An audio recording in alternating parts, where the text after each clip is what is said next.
साथियों, आपको शौर्य दिन की भीमा कोरेगांव की हार्दिक शुभकामनाएं और साथ ही साथ नव वर्ष की। भीमा कोरेगांव युद्ध सिर्फ युद्ध नहीं था।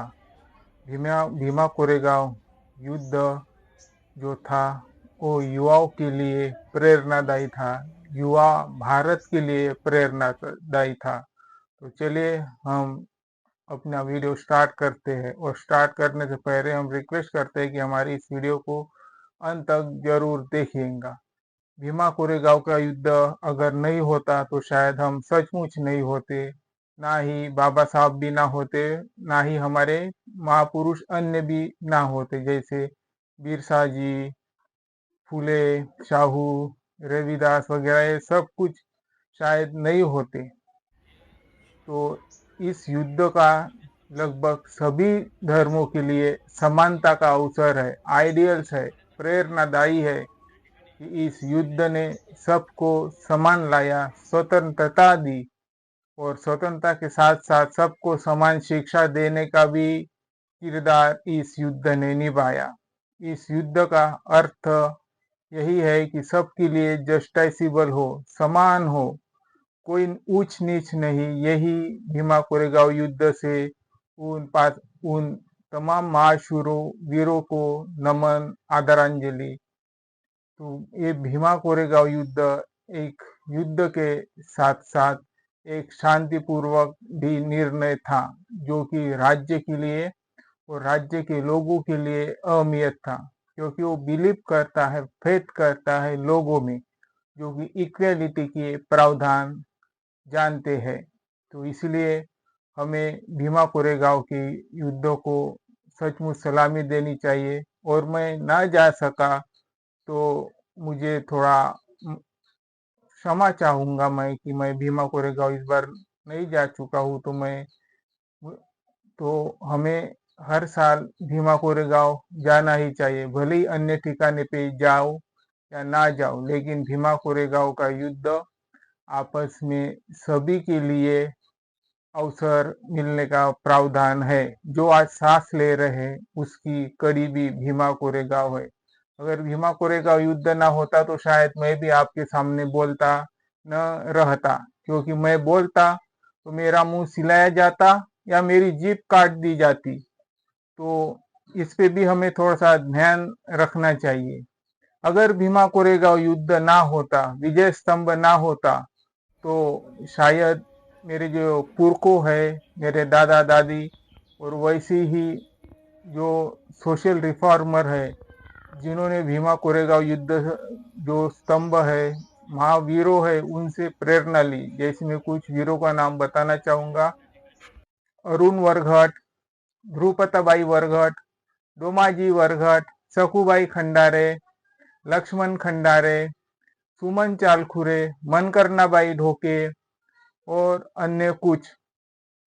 ये सभी के लिए प्रेरणादायी है भीमा कोरेगांव का युद्ध, और साथ ही साथ वेल कल्चरल शौर्य की वर्षगांठ है। इस पे लगभग 50 से 70 लाख लोगों के तादाद में आने की तकदीर है। तकदीर नहीं कहूंगा मैं, क्योंकि तकदीर जो है बुद्धिज्म में नहीं चलता, फूले शाह अम्बेडकर में नहीं चलता। वो व्यक्तिगत होता है, सोशल होता है, और ताकत होती है। तकदीर यानी नसीब पे होता है। बुद्धिज्म में, फूले शाह अम्बेडकर में तकदीर नहीं चलती, दूसरों के ऊपर कुछ नहीं चलता, जो कुछ है वो सब पर चलता है। तो 50 से 70 लाख के लगभग भीमा कोरेगांव में जो लोगों की स्थिति है वो आने की है। तो पुलिस प्रशासन भी अच्छा अलर्ट पर है। 2019 के बाद जो हाईवेज की गति है वो डायवर्जन हो चुकी है। पुणे पुलिस, रूरल पुलिस और अहिल्यानगर पुलिस का जो हाईवेज है, उनके जो कंपैरिजन है वो अच्छा किया। इसीलिए हमारे पुणे पुलिस को भी थैंक यू कि उन्होंने वेल सिचुएशंस की बड़ी तादाद में बल भी, फोर्स है वहां पे मौजूद है देखरेख के लिए। पर क्या अगर जो बड़े बड़े स्थानों पे लोग पहुंचे हैं संविधान को पढ़ के, क्या लोग तुम्हें संविधान पढ़ने देते हैं, संविधान की विटंबना करते हैं, बाबा साहब की विटंबना करते, बाबा साहब की विटंबना की यानी सभी महापुरुषों की विटंबना की। अगर कोई भी संविधान की, बाबा साहब की, महात्मा फुले शाहू आम्बेडकर की विटंबना करता है, आपको उनसे दूरियां बनाने के लिए कहता है, या उन उन्हें मतलब थोड़ा कमजोर दिखाने कहता है, तो उनसे थोड़ा दूर रहिए, क्योंकि लोग हमेशा संविधान को पढ़ के ही उच्च पद पे गए हैं। कोई भारत सरकार का सेक्रेटरी बनता है तो कोई राज्य का सेक्रेटरी बनता है, कोई तहसीलदार साहब बनता है तो कोई जिलाधिकारी साहब बनता है, कोई बैंक मैनेजर का साहब बनता है तो कोई इनकम टैक्स का साहब बनता है। सब संविधान से बने हैं, ये लोग सब संविधान से बने हैं, और तुम्हें ही संविधान से अलग रखने की चाहत रखते हैं कोई कोई। तो जो संविधान से अलग रखने की चाहत करते हैं, तो वही लोग तुम्हारे खिलाफ है, ऐसी दिखाई देता है, क्योंकि वो लोग नहीं चाहते कि तुम अच्छा बनो। जो अच्छा पढ़ेगा, अच्छा सीखेगा, वो अच्छा अफसर बनेगा। जो धर्म का शिक्षा लेगा वो गुरु बनेगा, बौद्ध भिक्षु बनेगा, साधु बनेगा, या भिखारी भी शायद बन सकता है, या भिखारी भी बन सकता है। इसीलिए ये भीमा कोरेगांव का युद्ध है, वो स्टेबिलिटी था, वो स्ट्रांग था, वो स्ट्रगल था, स्ट्रगल के साथ साथ सोशल भी था। तो इसीलिए जो लोग आ रहे हैं, वो इतने जो लोग दिखाई दे रहे हैं भीमा कोरेगांव पे, वो सिर्फ लोग ना होके, वो सिर्फ लोग ना होके वो क्रांतिकारी है, वो क्रांतिकारी है। तो क्रांतिकारी यानी स्टेट में, देश में क्या कब बदल जाए इसकी कोई गारंटी नहीं रहती, कुछ क्या उलट फेर हो जाए इसकी भी गारंटी नहीं रहती है।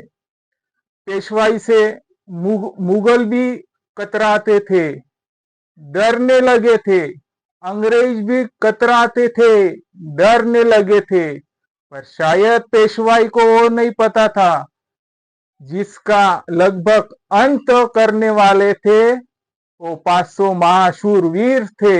ये उन्हें समझ में नहीं आया, इसीलिए पेशवाई कितनी अच्छी थी, उसका बिहेवियर कितना अच्छा था, ये इसी युद्ध से पता चलता है, इसी समझ से पता चलता है, इसी सोच से पता चलता है, इसी स्वभाव से पता चलता है। तो इसीलिए अगर इस देश में आज भी किसी को डर होगा, तो वो डर सिर्फ फूले शाहू आम्बेडकर समाज से ही है, क्योंकि उन्हें पता है कि ये समाज जागरूक है, अवेयरनेस है, साइंटिफिक है, सोशल है, साइंस है, और साइंस के साथ साथ साइंटिफिक टेम्पर भी रखता है ये समाज। यही बुद्धवाद है, यही बुद्धवाद है।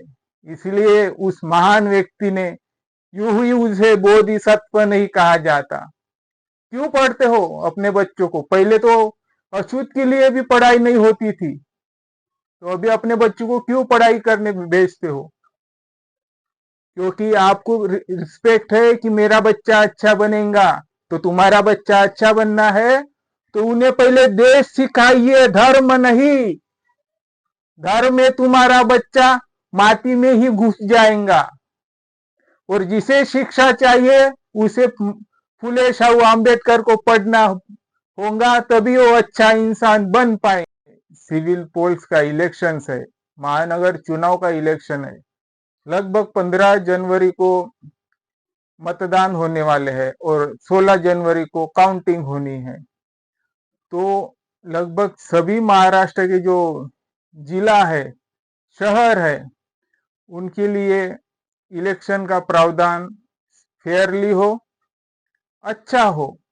लोगों ने भी इलेक्शन कमीशन पे विश्वास जताना चाहिए, और सही सही जो वोटिंग है वो करनी चाहिए, ना कि फ्रॉड वोटिंग, ना ही चोरी वाली वोटिंग, ना ही गद्दी वाली वोटिंग। अगर सचमुच हम गलत राह पे जाए तो हमारे साथ गलत हो जाए, हम सही राह पे जाए, भले ही देश को जाने में अच्छाई की तरफ देर लगेगी, पर अच्छाई हमेशा दबती दबती हुई चलती है और आगे जाके एक स्पोर्ट कर देती है अच्छाई की। यही हमें महाराष्ट्र की देन है। तो इसमें वंचित बहुजन आघाड़ी का बहुत बड़ा योगदान है। प्रकाश जी आंबेडकर साहब, साथ ही साथ बहुजन समाज पार्टी, जो कि बारामती से ओबीसी की ये 21 साल की लड़की नगर पंचायत या नगर परिषद का चुनाव जीत के आई है। हमारे उप मुख्यमंत्री अजित पवार जी, ये उनका जिला है, उनका काफिला है, वहां से वो चुन के आई। तो इसीलिए मैं हमेशा कहता हूँ, कोई क्या बदलाव कर देगा उसकी कोई गारंटी नहीं रहती है। तुम्हारा बेटा, तुम्हारी बेटी आगे चल के तुम्हें साथ में रखेंगी, इसकी भी कोई गारंटी नहीं होती है।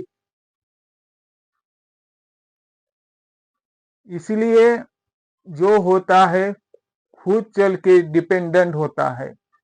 बार बार कहता रहा हूं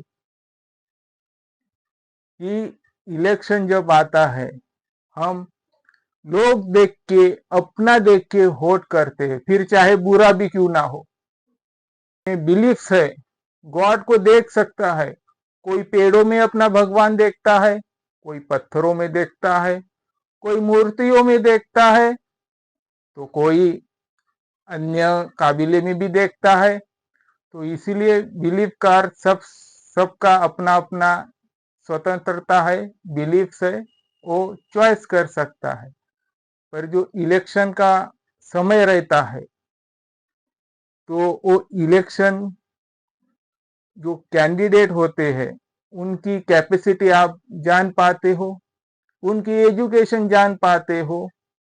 जब कोई वोट मांगने आ जाता है तो तुम उससे डरते हो क्या? तुम उससे कभी सवाल पूछते हो? मेरे घर में तो कोई आता नहीं, मुझसे सवाल कोई पूछता भी नहीं। अगर पूछे तो मैं उनको वोट दे दूं।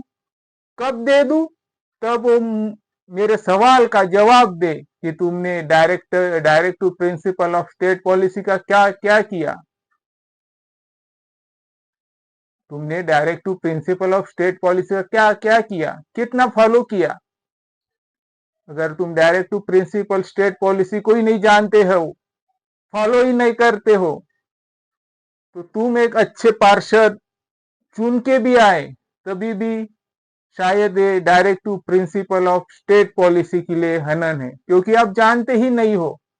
जो कुछ तुम्हारा नेता कहेगा वो तुम्हें मानना पड़ेगा, फिर चाहे वो गलत हो या ना हो।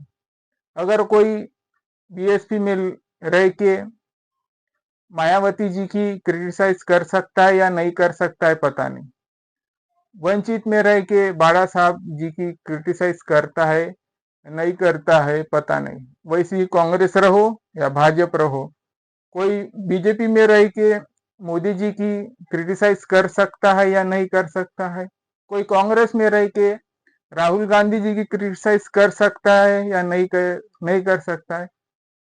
इसका मतलब तुम्हें अपनी जो राय है वो लोगों जो कमेटी में रखनी पड़ती है। अगर आप अपनी राय ही नहीं दोगे तो आपका सर का क्या यूज। ये तो एकाधिकार है। जो बाबा साहब ने राय रखी थी कि संसद ग्रुप ऑफ काउंसिल से चलेंगी, सभी के राय से चलेंगी, फिर वो कौन सी भी काउंसिल हो,